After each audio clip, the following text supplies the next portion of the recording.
Good morning.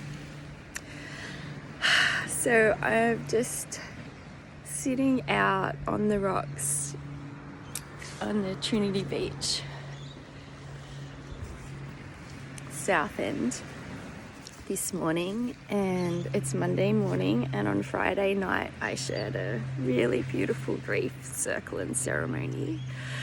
And since then I've still been having lots of different waves of grief coming through, and I have a ripple come through, and then a nice cleansing feel, and then I've been having lots of waves, but I feel like it's really important to just be with it and allow it, and as well as just journeying through my own grief reflections and honoring its significance. I was just having some insights and linking it back to nature. I really want to start to open up the conversation and the conversation on how we view grief and how we relate to grief and how we respond to grief, actually, especially in our Western culture, because it can generally be seen as something undesirable or to be rushed. And I want to help to bring about an understanding of its importance and its value and its purpose. You know, grief is a natural part of life. It's a part of our natural human ecology, if you will, ecology of the soul. And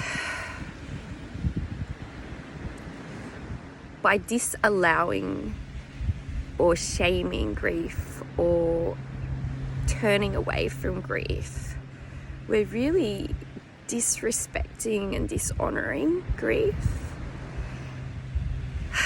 And you know, it takes a bit of awareness. It takes quite a bit of awareness to start to notice and observe ourselves. So I think that's one of the greatest practices for us all to start. You know, I think no matter what level we're at, just to keep tuning into or questioning ourselves when we remember, am I being aware now? Am I being aware now? And just noticing and just keep cultivating that sense of awareness, because often we don't even realize that we're not allowing grief.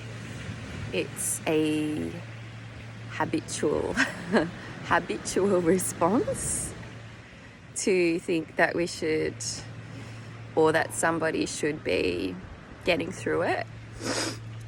Or, you know, let's little things like, do you have, you know, if you have a friend or a family member or yourself in grief, do you think like, are you trying to fix it? Wanting them or yourself to be through it and smiling again so that you can feel better? I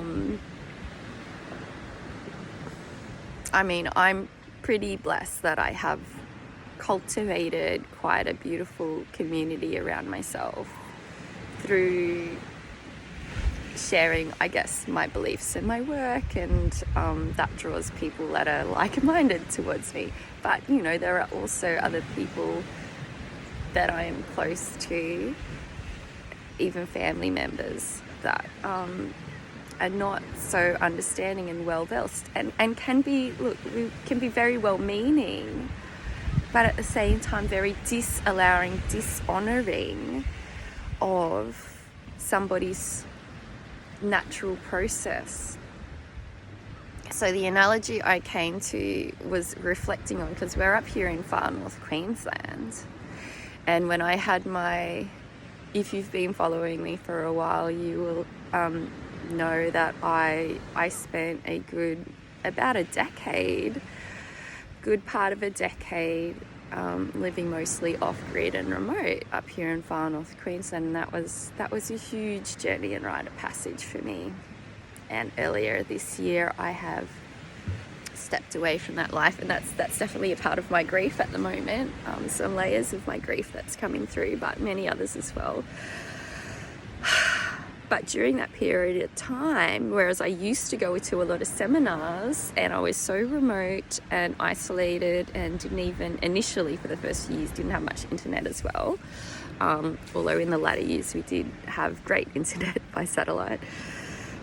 So my learning then was straight back to source, back to nature. Nature was my greatest teacher again, because that's all I could access.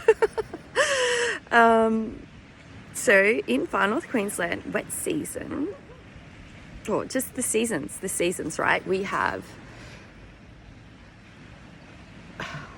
wet season, dry season, build-up season, which I call like sauna, sweaty, sweat lodge season, which we're moving into shortly.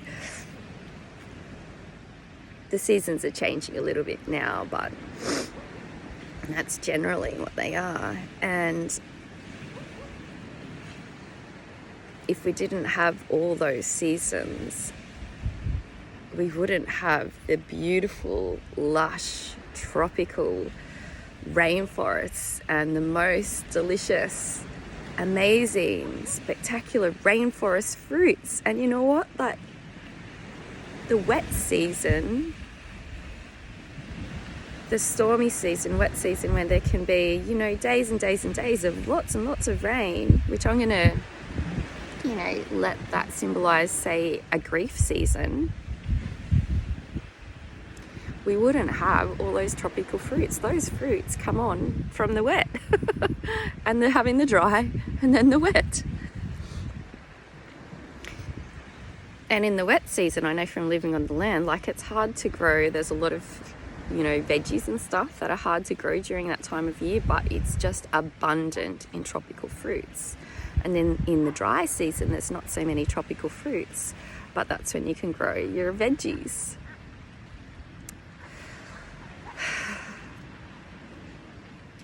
And there's different beauty in those seasons. So there's different fruits and there's different beauties and there's different things that are abundant, and there's different challenges as well, you know, in the wet season, in between the rains, there's a lot of bugs, a lot of bites. It can be very uncomfortable, mold, but it's also the creeks and the rainforest is just spectacular, as well as all the abundant fruits. I mean, like, there's just different things with every season.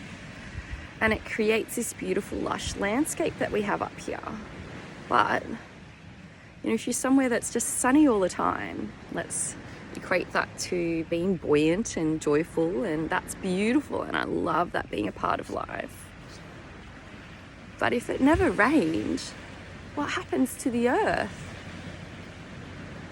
Dries up, becomes a desert, and unsustaining of life. We need both. We need both. We need to have a beautiful ecosystem of our human soul, to have fertile ground to create life from and enjoy life from. It is so important to allow both. And if I can even just plant this seed of a message in just one person today about the purpose and value of allowing grief, of giving space for our grief, of not shaming it, of that it's sacred, and that it helps to create fertile ground for life, for future, even though it doesn't feel like it at the time. You know, if you're out in the middle of the rainstorm with no shelter, it might be pretty bloody uncomfortable.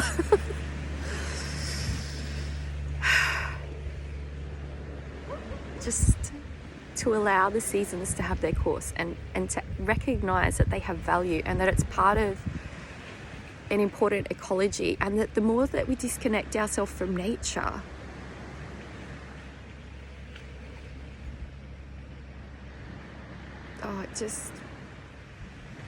when we become not natural,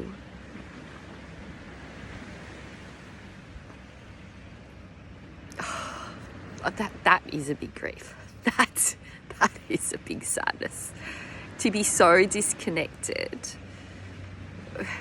I can't think of a different word right now other than superficial. We become superficial. I'm sure there's a better word for it. It's not coming into my brain right now. So sorry, not meaning to offend anybody at all. But just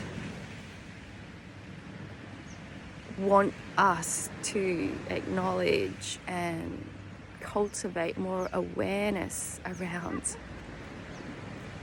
increasing our capacity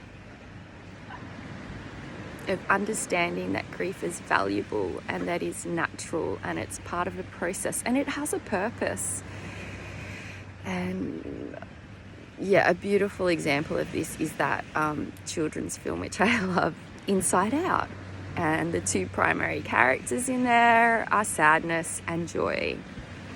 And you see, it's such a beautiful film. I think it's a really beautiful film about the importance of all the different emotions and how they're actually all there to serve a purpose for us.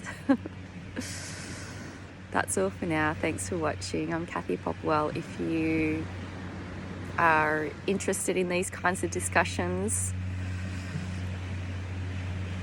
I share about grief, laughter, dance, sacred space, community connection, cultivating inner spirit of laughter, and mama life and other things. Please follow me or jump onto my website and subscribe if you'd like to receive email updates from me, or join my Sacred Woman Time with Kathy Popwell group on Facebook if you'd like to be a part of my Woman Time community. Thank you. Bye for now.